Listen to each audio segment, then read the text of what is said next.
Hi there, this is Steve Spurrier. You can join University of Florida Hall of Famer Shane Matthews and also the two-time SEC Player of the Year every weekday as he brings you all you need to know about the Florida Gators, including news, analysis, opinions, and some of the biggest names in sports. You can find him on Spotify, Apple Podcasts, Google Podcasts, or wherever you listen to your favorite podcasts. Or you can watch him live at 8 a.m. on Facebook, YouTube, or Twitter. Good morning. It's a live edition of PodUp with Matthews in the morning from the Crime Prevention Security System Studios. Large enough to serve you, small enough to care. It is Friday.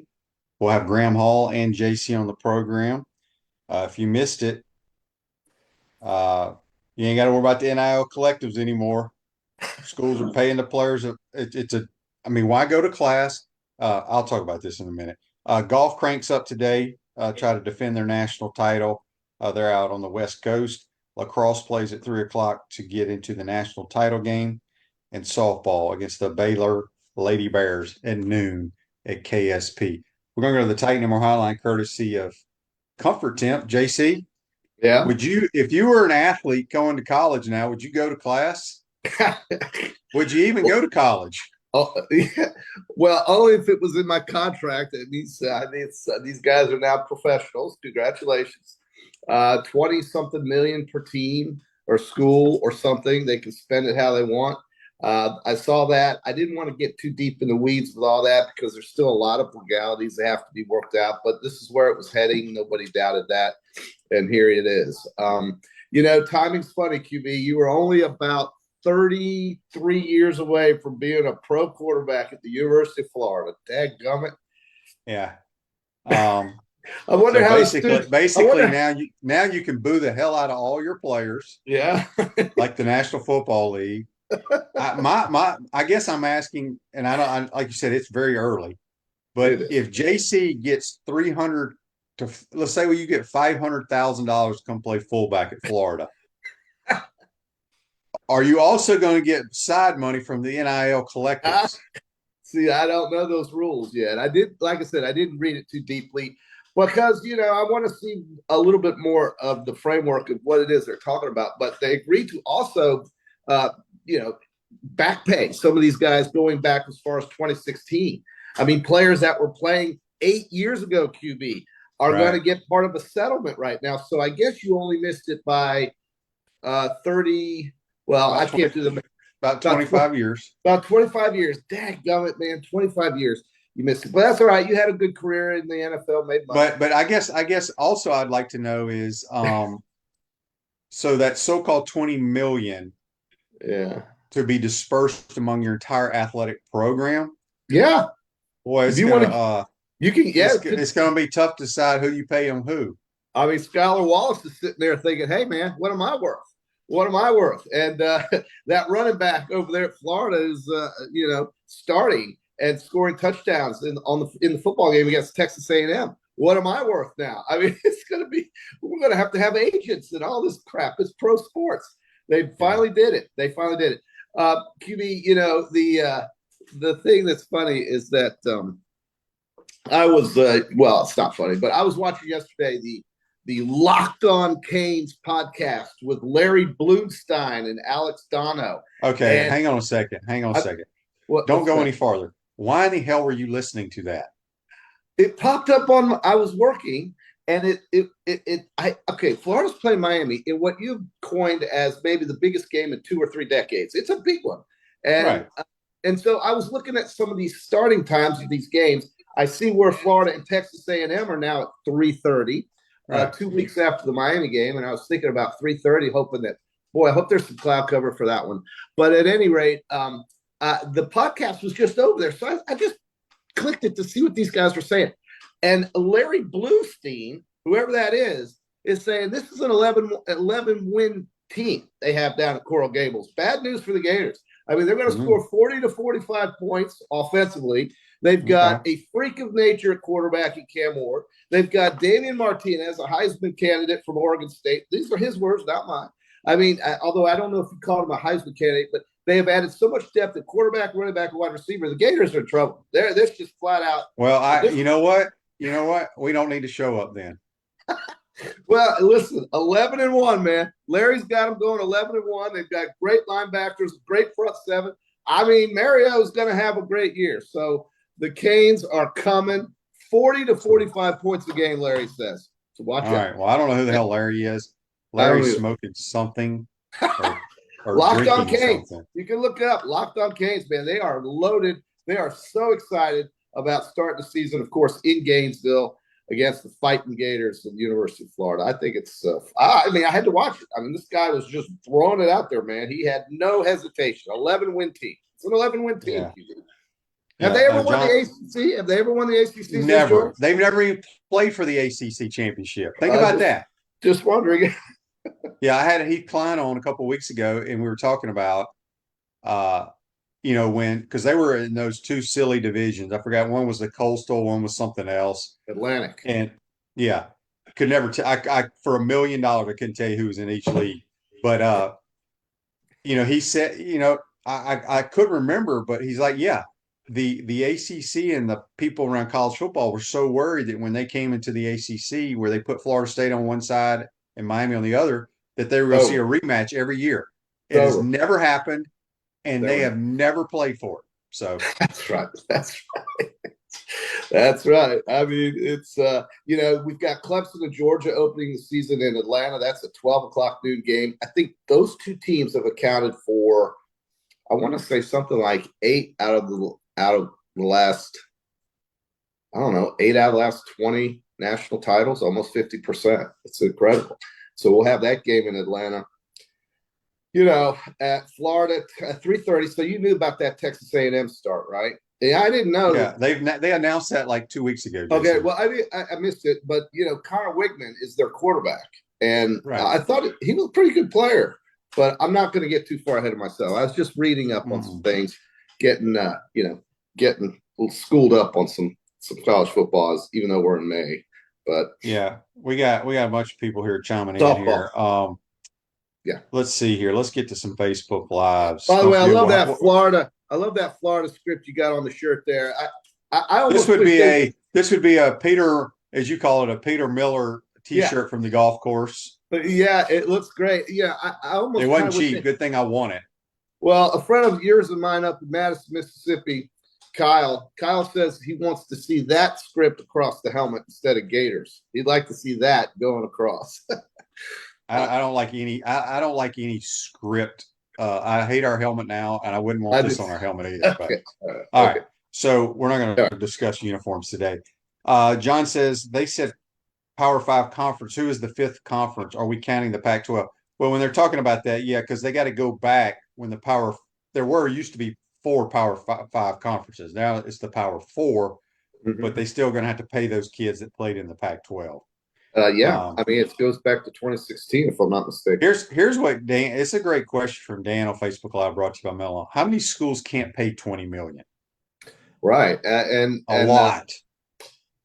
That is true. Well, the TV revenues are going. Well, your Power 4 schools are going to be okay. It still may hurt their budget, but again, I know they talked a couple of weeks ago about doing the Group of 5, their own little playoff and stuff. I think they need to do that because I don't know how much money those kids are going to get. But it's freaking nuts, man. Tony says Ray Criswell is a family friend from way back. NFL punters in the 80s didn't make the millions like the guys do now. Just wrong place, wrong time. Yeah, I mean, I was a minimum salary guy. Minimum salary guy now is a lot. Yes. I tell all these kids when I go do the, I guess for the last 10 years, I did the pregame show with Steve Russell, the Monday after the game, where we recap it. And, he's got all these producers and stuff that are in school. And I tell them, you guys were born at the wrong time because y'all have not experienced what college football should be like. Right. Yeah. Your mom and dad screwed y'all up. So what is the guy who makes, straight A's in biology, or who's a law student or a medical student thinking right now that this guy across the room who's got these headphones on, hardly even listening to the lecturer, cash in $1 million a year because he can run fast. I mean, I don't know. I guess that's not a pertinent discussion, but I do think there's going to be some I don't know if I think there's going to be some jealousy out there. I think they're just going to have to control this somehow with each athletic department. I've always, I've never thought a doctor, people like that should make more money than athletes, but it's the field you're in. It's just the TV money's out is crazy. I mean, we could sit here and do a 2-hour show on teachers' pay here in the state of Florida, how ridiculous it is. But you mean on the low side? side? You mean on the low side? Oh, it's horrible. Right, correct. Yeah, I mean, it's horrible. Gene wants to know, QB, how does someone win a T-shirt from the UF Golf Shop? Gino, you got to play competitive golf, Gene. You can't just go practice and go playing scrambles that you playing for free. All right. Gino's biggest thing is what am I wearing and how can I play for free? And how many likes do I get when I put it on Instaface? How many likes do I get when I put it on there with this outfit? That's Gino's golf. That's Gino golf. You know what, Gino? You could label that the GG label. Get a logo QB could draw up for you. And call it Gino golf and just be a fashion guy. Forget about scores, birdies, pars, greens, and regulation. Just be a fashion guy, Gino. Fashion is your thing now, Gino. On the Titan our text line from Brett and Jax, he says, "Good morning. Has Aaron Childs enrolled yet?" I do not know that, Brett. I will ask Graham Hall. He would have that answer. Yes, the Graham Hall question for sure. That's definitely a Graham Hall question. Hey, let me switch gears to talk about Juan Soto, my guy, who is playing in a 1-year deal with the Yankees. Steinbrenner says he's open to an in-season discussion about extending and locking up Juan Soto. Here's what Juan Soto's done in 52 games. He's batting .312 with 13 homers and 41 RBIs. He sounds like Skylar Wallace. Juan Soto is going to be the next great Yankee. He loves it there, and they love him. And I'm excited because my Yankees, QB, are going to win the World Series. And by the way, the Celtics, these guys who were talking about how the Pacers were going to be running with the Celtics to make this I think you said that the other day, by the way. I did not say the Pacers. I said the Celtics. I said the Pacers. Now, I think you said the Pacers are pretty good. That's what you said. No, come on. They're in the Eastern Conference Final, QB. But, they won a hard series against the battered Knicks team. The thing is, the Celtics are not beaten up and battered. They'll win it in 5. And Dallas tonight, I think, beats Minnesota. You're looking at Luka and Jason Tatum and Jaylen Brown. Good NBA final is what I'm thinking. The Mavericks and the Celtics. And that's tonight, the Rangers in New York. For all our New York viewers right now, better win game 2 because you don't want to fall down 2-0 to the Florida Panthers. You're pretty much out of it if that happens. So this is a must-win game for the Rangers tonight. Silverback Concrete builds firm foundations for generations. You stand on it. We stand by it. We got JC on the Titan More Hotline, courtesy of Comfort Town. Real quick, another text here. 11 wins, Miami. What? 11? There is no way they win 11 games. Larry, when's the last time they haven't won 11 games since like Jimmy Johnson was coaching? It's been 24 years. Philip in Enterprise, Alabama says, "Good morning, guys. Have you or JC ever played any of the Robert Trent Jones courses in Alabama?" I have. Yes, they're outstanding. Oh, they're unbelievably good. I like the one in Birmingham, but the ones down in Dothan, Montgomery. I mean, it's just a golf in Alabama and Mississippi, and even in places in those 3 states, Georgia, Alabama, Mississippi. The courses are so fun. They're so they're different. They're hilly. There's elevation. I like those kinds of golf courses. We have flat ones here in Florida, which are great, and we have water and ocean, and that's that. But man, I love the golf courses up there in those states. Chris in Cottondale, your buddy JC. I like Chris. I'm kind as of as a teacher and coach in this state.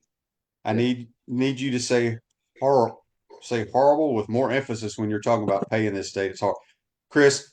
It is absolutely ridiculous. I tip my hat to anybody that teaches and coaches any sport in the state of Florida. God bless you.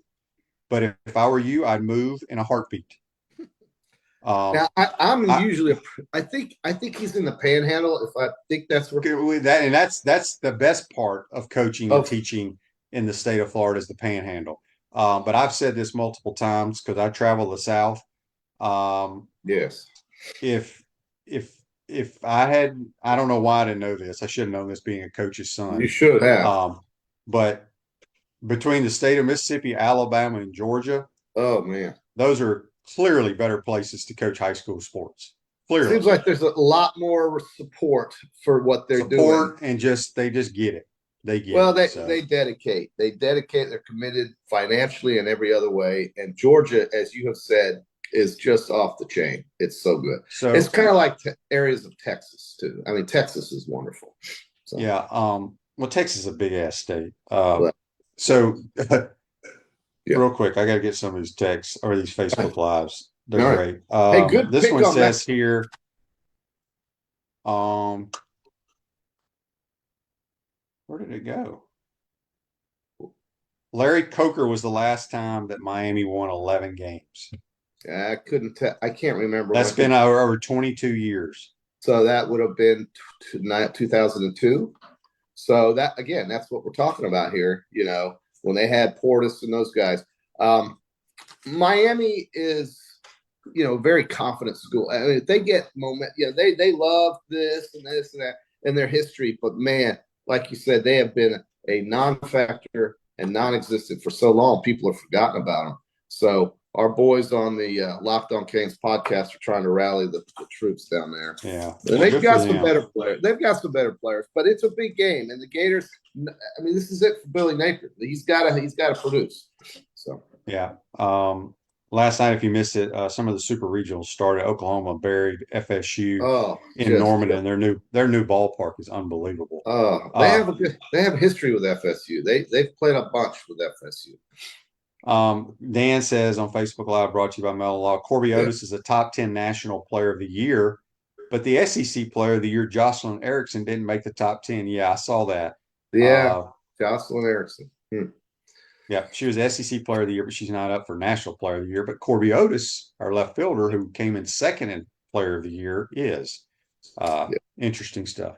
It's a two-game. Well, I'm not going to jinx them, but I am very confident in Florida's ability this weekend with the Baylor Bears. I mean, credit to Baylor for getting there, but they've lost 21 games this year, and I can't see them catching lightning in a bottle, so to speak, against the University of Florida here in Gainesville, against that pitching and that hitting. And so I'm excited about Oklahoma City. We got a lot of people chiming in about why the back pay, back to 2016. How are they going to figure out what to pay those people? Well, that was in the text or in the transcript. I kind of passed on some of that. I just got the Cliff Notes. It comes from lawsuits that were brought up, and this is only going to feed more, QB. This is not going to end. I mean, there's going to be more litigation here. They believe that they have been cheated out of their share of the billions of dollars that's been created in this business called college athletics. Why do I not feel like that? Like back in our heyday when we were, I guess because I grew up in the era where that's what college athletics was about. You pick a school, you go play, you love that school. Well, it wasn't. You make that school a lot of money, but that's just college athletics. But it wasn't like you weren't getting anything. You got a scholarship. Right. You had tutors. You got free meals. You got dorms. You had things. You did get it. But the money with television got to be so big that right now television cares more about the guy sitting on his couch at 11 a.m. in the Central Time Zone watching Big Noon rather than the people spending the money at the game and spending the time to go through that experience with these ridiculous noon kickoffs and so forth. Television is what's paying all of these bills, and this is why we got into the situation we're in right now. And I'm okay with it, QB, because I love watching every game. But I got to be honest with you, at our age, I don't know if I watch it from, say, noon to midnight anymore. I can't stay up that long. And so I don't know who they're appealing to. I, honest to God, don't know who's going to watch football at 9 o'clock at night when you've been going through it all day long. You feel like falling asleep. At least that's how I feel. Damn. So, I do it. Jimmy on YouTube brought to you by Quality Plumbing, says JC Shelton Walker from High Top Sports Podcast says the Gator football team is going undefeated this year. So, JC, just start your own podcast and tell them what you think. Well, listen, man, they had it down. They had it all juiced up in the orange and green. Shelton Walker. Hey, listen, thanks for that. I don't know. I haven't seen that podcast with Shelton Walker, but I will tell you this, QB, after last year and the year before, I am out of the business of predicting wins. I'm going to leave that up to you and whoever wants to step out on that limb. I know Coach Spurrier has to do it because he's the ambassador and, take it with a grain of salt, 8 wins here, whatever. I'm out of that business because all it does is set you up for failure. I'm not going to do it. I'm not predicting wins. I'm just going to take them one game at a time. Miami is the only thing that matters. They must win that game. End of story, and we'll go from there. They have to win that game. They have to. All right. They have to. This Day in Sports brought to you by Campus USA Credit Union. Put some star power to work in your financial life. Campus USA Credit Union. For all our Indianapolis 500 fans out there. Yeah. Yeah. In 2000, the 2000 champion Juan Pablo Montoya of Colombia sets a record for the most years between 2 victories in the race. It was 15 years since the last time he won. So that's This Day in Sports brought to you by Campus USA Credit Union. I think the Grand Prix of Monaco is this weekend, and my youngest son is in Monaco for the Grand Prix of Monaco. Just throw that out there for you. Is he excited for the race? He's excited because it's all about pomp and circumstance on the French Riviera. That kid, God bless him. He's the one with the grapefruit kick that I showed you on the show a couple weeks ago. Hey, good pick on the tournament yesterday, QB, with Max Homa. Looking good there, +8. Is he? I didn't look at it. Yeah. But hang on a second. Who else did I pick? Well, you have it in front of you, don't you? No? Somewhere on here. I know you took Max This Homa. used to be your job, and you got fired because you were terrible. Well, I see you're lighting it up right now. Max Homa +8. I got Tony Finau -4, QB. I know that. Yeah, I have Austin Eckroat, Keegan Bradley, I think, is 2 or 3 under. Okay, so how about Scotty Scheffler at +2? I can't help but think he is tremendously distracted right now and just embarrassed by what. Well, I think he's embarrassed by what happened, the mugshot, the orange suit, this, that. No, I get that, but it's all going to work out. I mean, it's ridiculous. It is. But QB, I know he's human, but he shot 2 over yesterday. It's like, what? Scotty Scheffler at Fort Worth? No way. At Colonial, shooting 2 over? No way. He had a triple bogey on a par 3 on the back 9. That's kind of ruined his round. I would expect him to shoot much lower today. Yeah. Gator golf, man, this is a big deal. Is it being distributed anyway? I mean, can we watch it in any form?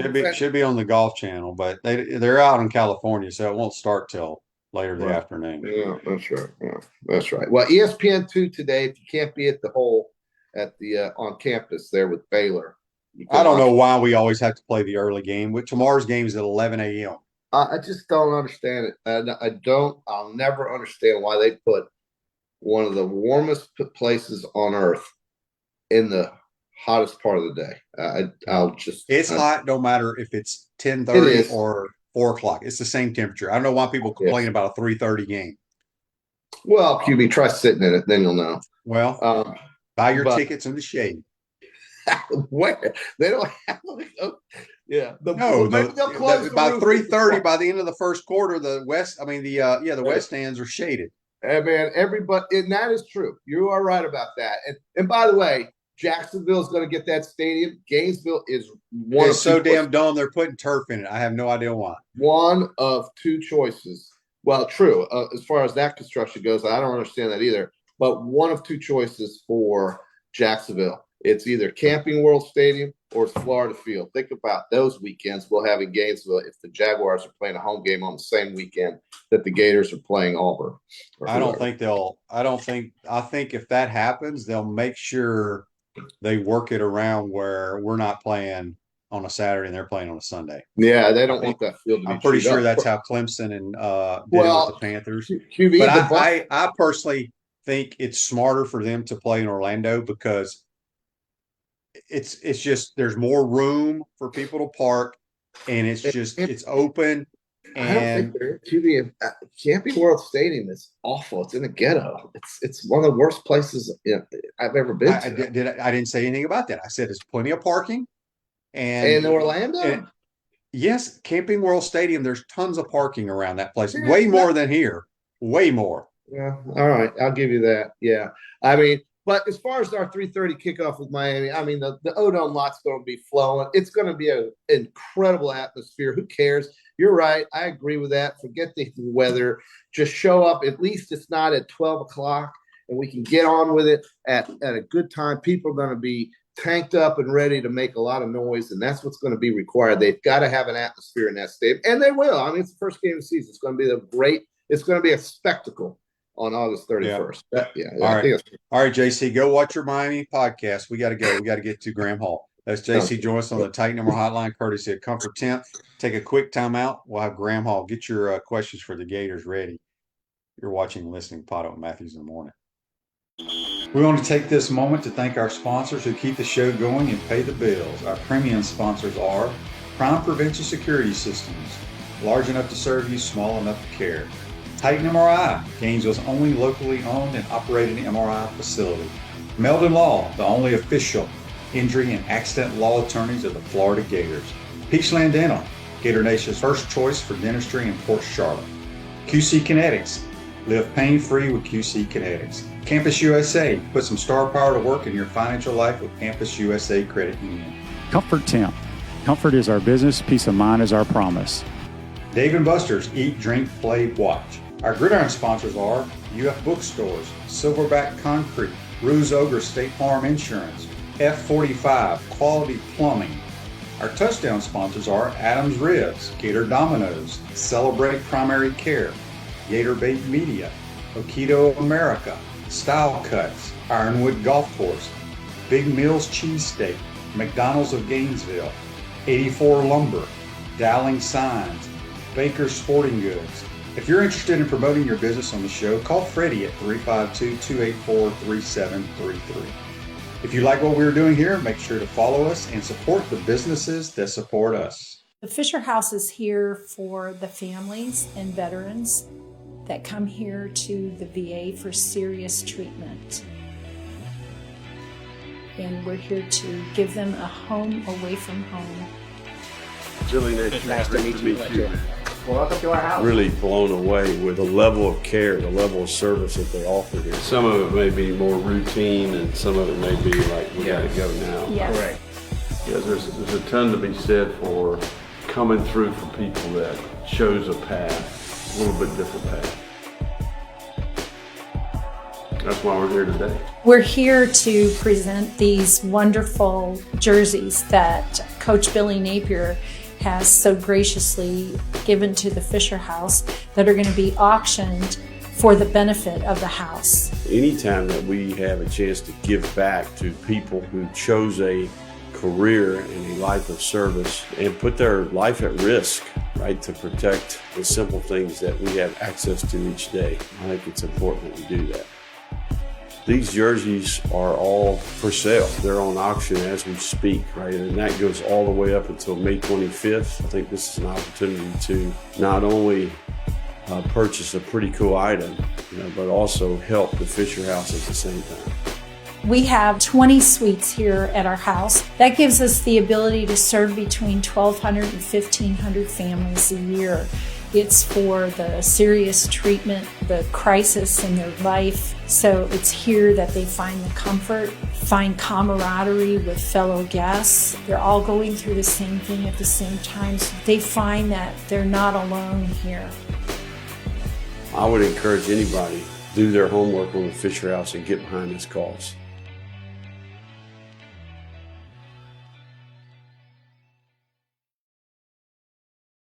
Welcome back to the Crime Prevention Security System Studios, large enough to serve you, small enough to care. Ruse Ogre State Farm Office is a team of dedicated insurance professionals ready to help life go right with the right insurance options for you and your family. Visit ogreinsurance.com. Give them a call at 352-240-1779. All right, we're going to go to the Titan Number Hotline, courtesy of Comfort Temp, and one of our wonderful guests who knows his stuff, best in the business, who is some people play hurt and some people play, you can't play, you can play hurt, but you can't play injured.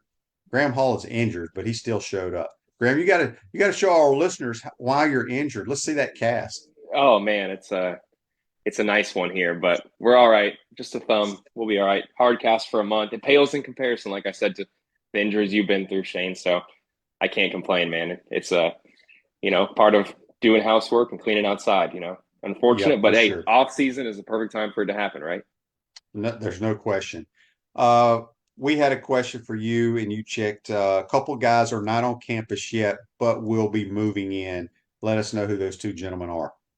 Yeah, I think the one that everyone is really excited to see on campus is Aaron Childs. I mean, that's the guy who a lot of people hoped he'd be an early enrollee. It wasn't possible, to my understanding, but Florida made a concerted effort throughout the spring to keep him in the loop. Austin Armstrong was reaching out to him several times a week to make sure that he was following a workout plan that they had devised for him and was starting to learn the scheme, even though he had not enrolled yet.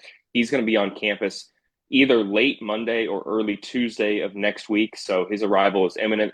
And the other one is, I think, Amir Jackson, the tight end, who I think a lot of people high expectations for him. He was a top 150 prospect in this class.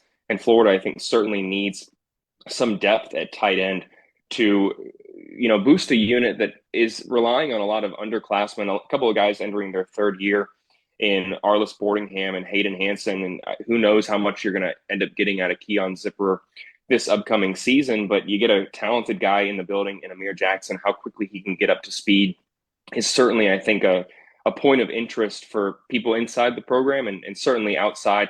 Last two are Caleb Rios and Jason Zandamela, who Florida added in the middle of May. They're going to be here in a couple of weeks, actually, early June. So a little bit more than a week away from those guys enrolling. You and I were talking about this. This is something that several of those players could end up making an impact. I think Aaron Childs of the group I just mentioned is the most likely to have early playing time here at Florida, even though you look at the linebacker unit, getting Shamar James back, adding Grayson Howard, having Derek Wingo coming back to the program. That's a unit that really shouldn't have to rely too much on freshmen. You got Miles Graham in there as well. He's coming back from that back procedure, but I think Aaron Childs has enormous potential, and there's a lot of people at Florida who are very eager to get their hands on him and have him start learning inside the program and seeing how he works. He'll be on campus, like I said, Monday or early Tuesday, and that's, I think, one of probably the most promising freshman additions that Florida is still waiting on, along with Amir Jackson. All right, let's switch gears a little bit because we still have a couple people texting about the lawsuit with Jaden Rashada against Billy Napier and a couple other gentlemen. I'm sure you've been looking at it hard the last few days since it came out, maybe before that. Your thoughts, Graham, on what potentially might happen?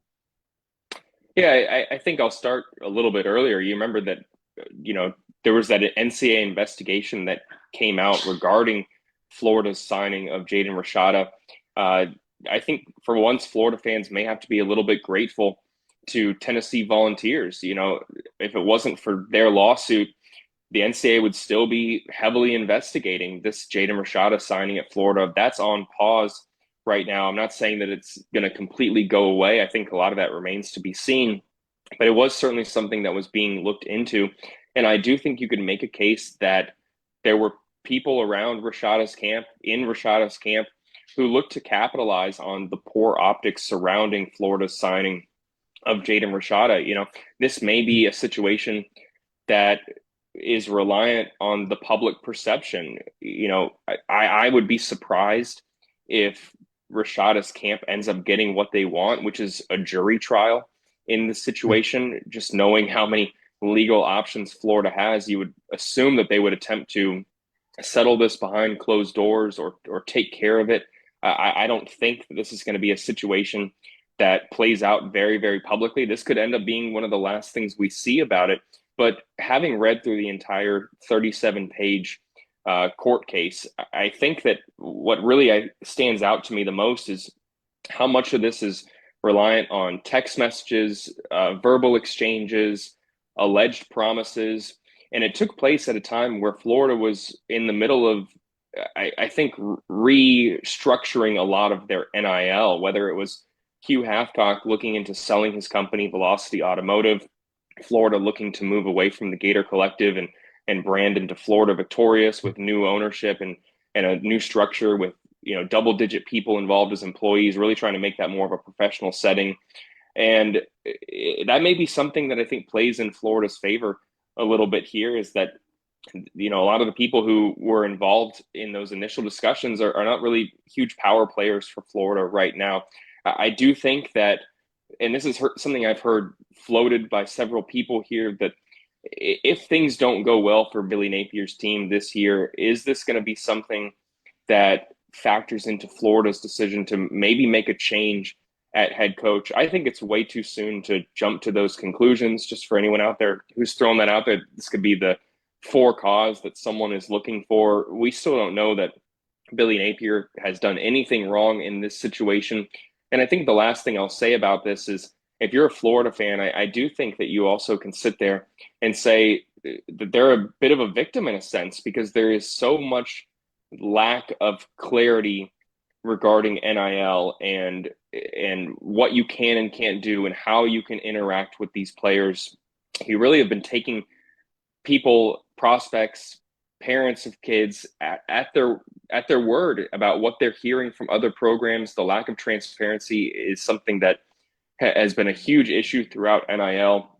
And you saw that alleged $9.5 million deal that Jaden Rashada was going to get from Miami. John Ruiz came out, not saying that John Ruiz is someone you should always take as at his word 100% of the time, but he came out and denied that right away. So I do think that there is maybe some things we don't know that happened behind the scenes of Florida finding out what Rashada's actual market value was, and maybe that late in the cycle, it being November through December, gave them some pause here in working out that deal with him. That's again just speculation. I can't say for certain, but there's certainly something that we don't know in those documents. And I would just encourage everyone to kind of have a wait and see approach with this. But at the same time, I don't really know how much more we're going to end up hearing on this, unless Florida goes kind of the Tennessee route and goes a little bit more on the aggressive and files a countersuit, or really defends themselves heavily. And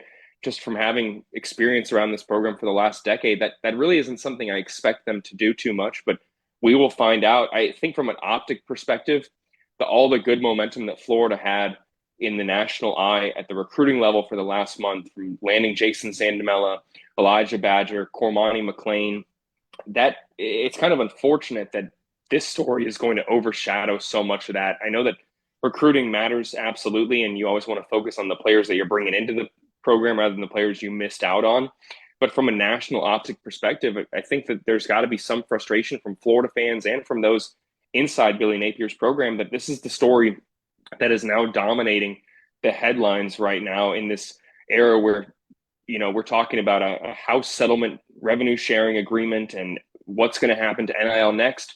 It's kind of unfortunate for Florida and its fan base that we're talking about a player that didn't end up signing 16, 17 months ago. That's quite unfortunate in this day and age where you're focusing every day on recruiting 365 days a year. To be talking about a player from 500 days ago just seems it seems unfortunate in a sense here. And I think that you could certainly, if you're a fan or part of the program, you could make the argument that this is just a unnecessary headline that you would like to go away sooner rather than later. Yeah, I agree. And I think winning football games, nobody will even think about this if you do that. Graham, I wanted to ask you, like with all the chat boards and all the shows you're on and stuff, do you feel like, how do I want to phrase this? I feel like Gator fans, they're rooting against Billy Napier. They want us to lose, so they make a move. They don't want us to win games. Why do I get that feeling? Do you get that sense from any other people you talk to or any shows you do? I definitely see the jokes, and I see people who in this day and age are so heavily invested in being right. They want to be able to call it early if it's not going to work out for Billy Napier, so that they can sit there and say, hey, I was correct in my opinion that he's not the guy. And I do think that that seems kind of to be the one with the good odds in a sense here, where you can sit here and say, oh, it's more likely based on this gauntlet that this is going to be his last year at Florida, that things are not going to go the way we planned, and that we're going to be looking for another coach. I mean, if you're making those takes to avoid being devastated here in November, I can understand that from an emotional perspective. We've also seen in recent years, whether it's Dan Mullen, Jim McElwain, where in July and August, you didn't see a head coach firing coming necessarily. I mean, this is, I think, a lot more of a situation that is likely that you have a coach who is going to continue to be on the hot seat for the next 6 months. So people are preparing themselves in the fan base, in my opinion, for disappointment, for the possibility, maybe even the likelihood that Billy Napier is going to be coaching for his job this season. And in this day and age where everyone's got a take to fire off and wants to look very, very in the know and correct, I understand why a lot of people are making those takes. If you're a Florida fan, though, rooting, let me just say this, for Billy Napier to fail, and Shane, I know you share this sentiment with me, I do think that's really unfortunate because, one, it's going to cost your program a lot of money. Fans will feel the effect. And from the coaches that I've been around since I've been on this beat since 2014 now, Billy Napier is a really, really good man. I think that gets left out of the discussion a lot of the time. He does things the right way, is respectful, is a very, very kind, genuine, good person. He cares about the players. I've never seen anything that has led me to believe in the last 2.5 years that that's not the case. And if you're rooting for someone or spewing vitriol against them online and ripping them because you don't like the way that the games have played out on the field, there is something about that that's pretty sad to me, because I think you're missing the fact that this is someone you should want to root for because they're a good person, easy to like. If you met them in real life, I say this all the time to people on message boards, if you met this person in real life, you wouldn't be making those comments to their face that you're making online. And I think that we entered an era where it's much easier to say disparaging comments about people you don't even know. And I tell those people all the time, if you met this person, you'd feel bad about a lot of the things that you said. And I think a lot of that applies to Billy Napier. Am I saying that I think he's going to be a championship winning head coach at Florida? I don't know. I think that remains to be seen. But I do know that this is from a personal, a human element standpoint.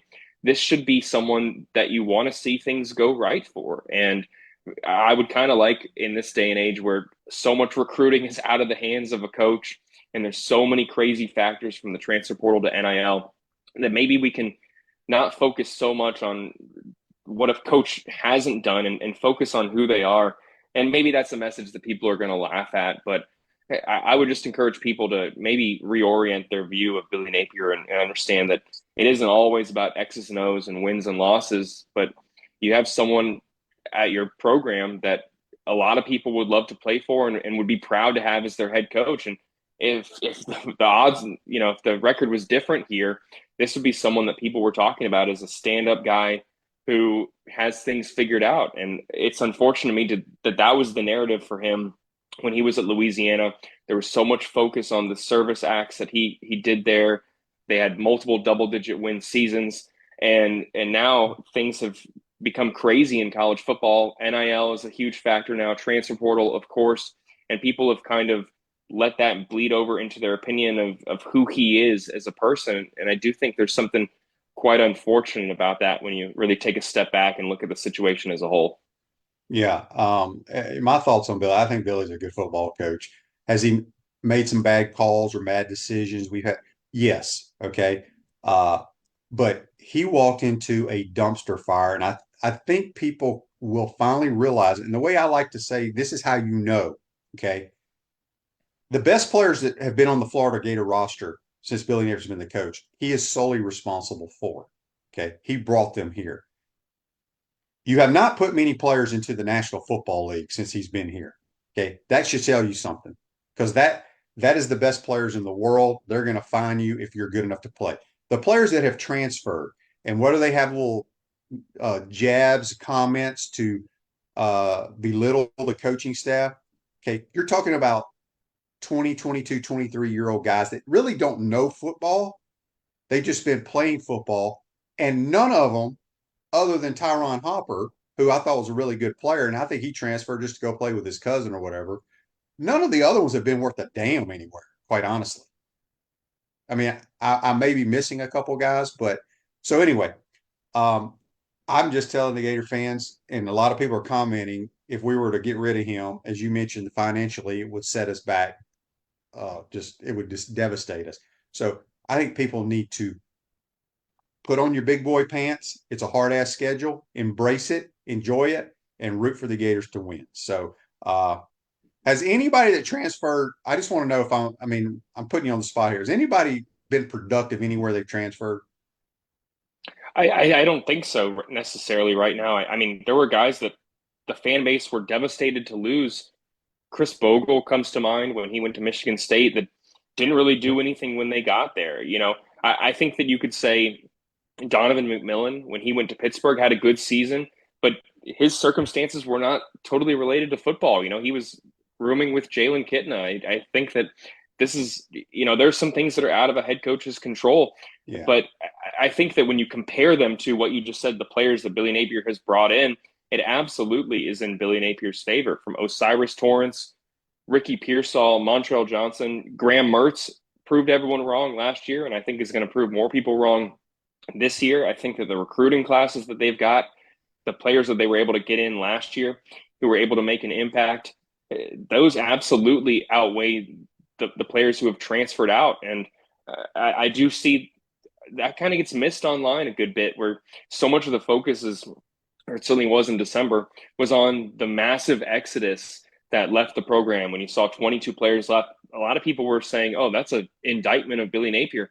Let's pump the brakes a little bit and see how they do. I think the big one that still remains to be seen is Trevor Etienne. I mean, if Trevor Etienne goes on and has a productive career and stands out in the NFL, then yeah, sure, you can say, well, we should have kept him in the fold. But I do think that his current status at Georgia, it makes that, I think, a little bit less likely than when he left in December.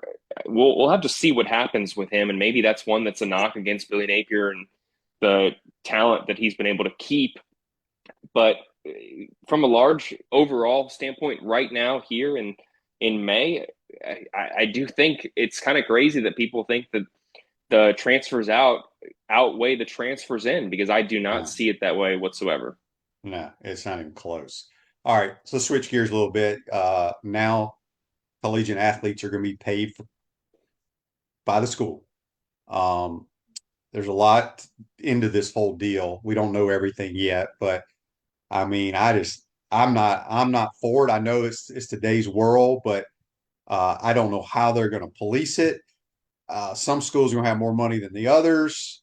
Will there still be NIL money on the side from this, Graham?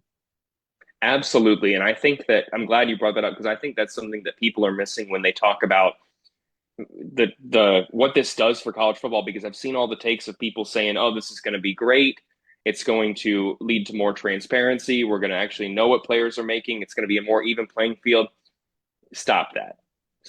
There is still going to be big money boosters, NIL donors, who are going to, maybe even a little bit more under the table now, be able to offer athletes an additional incentive on top of what they could be getting from the school. So if anything, I think it's just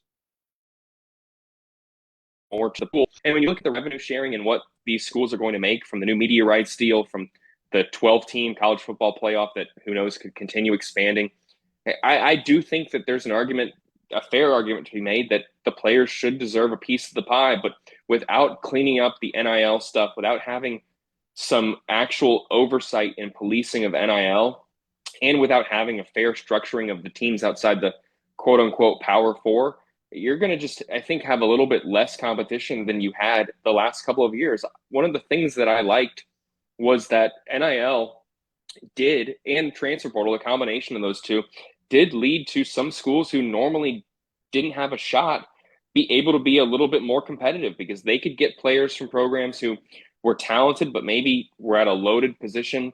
And if your fan base or your school had a big money booster who owned a big company, you instantly could close the gap of being competitive. And I did think from a competitive standpoint that was a little bit fascinating to me, that you actually could have people who made their money at a university, supported that university, actually make a significant impact on the football field pretty much overnight. I did like that aspect. That's not going to go away in my mind, but I do think that it's going to be a lot more favored towards the Power Four teams, and it is going to lead to more issues. This really just happened, in my opinion, to alleviate some of the pressure the NCAA is facing from the legislation, the court cases they faced, and from so many people just talking about for so long about how they've been taking advantage of quote unquote student athletes, a term that should be thrown out, in my opinion. I'm not really someone who is massively in favor for this solution. I'm in favor for athletes getting paid. Do not get me wrong. I think that they deserve it. I think that there needs to be more resources to ensure that these athletes are wisely managing their money, are being taken care of, and they're getting what they're promised. I mean, we just talked about the Jaden Rashada lawsuit. If this legislation can lead to less he said, she said civil lawsuits, in my mind, that's one less thing for coaches have to worry about in an era where there already is so much more on their plate. I really would like to see changes like analysts being able to coach on field, a little bit more structuring, some transparency of announcing when you have NIL deals and knowing how much each player makes. I would like to see those implemented before I'm very positive in the direction that things are going right now. Yeah, it's nuts. It's just I just hope this he said, she said, whatever, this lawsuit, that we really did not offer that kid that kind of money. That's what's embarrassing to me. I mentioned all week long, Graham, on my program, that there are guys that play in the National Football League that sign 3-4 year contracts that don't make that kind of money. And it's ridiculous if we did offer that. Good stuff as always. A lot of people here chiming in that Antoine Powell Ryland had a good year at Virginia Tech. Maybe he did. I mean, it's the ACC, and he was a good player. I liked his motor. Yep. But I will trade him for about 3 or 4 of the transfers that came in, I guess. Got any specials going on right now or anything? We're gonna run one pretty soon here, absolutely, where you can take advantage of getting, I believe, 30% off right now. But if you're interested in joining, reach out to me on Twitter or X, whatever you want to call it, at Graham Hall. And last thing I got to say about the Jaden Rashada thing, just to clear some things up for people, I would be surprised if anyone was going to pay him $13.85 million up front. I do think that a lot of these quote unquote verbal agreements, contracts, whatever you want to call them, the way that they are set up is best case scenario, where if you end up hitting so and so benchmarks, leading your team to a national championship, winning the Heisman, staying for 4 or 5 years, you could make this much money. And we often see those huge 8-figure sums thrown out there as if these programs are offering that right up front. And maybe he was led to believe that, but there is no program, from my understanding, out there that responsibly is offering players at the high school level to make that much money. Could I see 6 figures? Absolutely. But there's not a program out there. If they were doing that, then I think that kind of adds credence to the belief that their NIL structure need to be restructured a little bit. No doubt. Good stuff as always, my man. Appreciate your time. Get that hand well, and we'll talk to you soon. Always my pleasure. Y'all take care. Thanks, Shane. Yeah, one of the best in the business, Graham Hall from 24/7 Sports. Hope you enjoyed today's program. I want to thank him and JC for joining us on the Titan More Hotline, courtesy of Comfort Town. Have a great day, folks. Good luck to the Lady Gators in lacrosse, softball, and the boys golf team out in California. Let's get it done. Have a great day and take care.